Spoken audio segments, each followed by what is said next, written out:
आवाम को रिलीफ मिलेगा या महंगाई का नया तूफान। नए माली साल का 14,500 अरब से ज्यादा का बजट आज पेश किया जाएगा। डेवलपमेंट प्लान की दस्तावेजात के मुताबिक जीडीपी ग्रोथ और ज़री पैदावार का हदफ 3.5% मुकर्रर। सरहतों की पैदावार का हदफ 3.4%, लाइव स्टॉक का हदफ 3.6% होगा।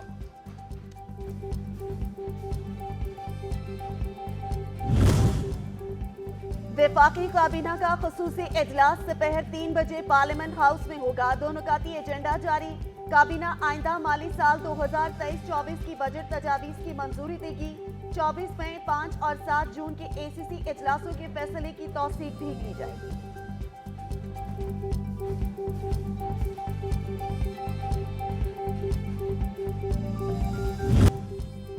और पैनामा पेपर्स में 436 पाकिस्तानियों के खिलाफ तहकीकात का केस। सुप्रीम कोर्ट ने दरख्वास्त पर सवालात उठा दिए।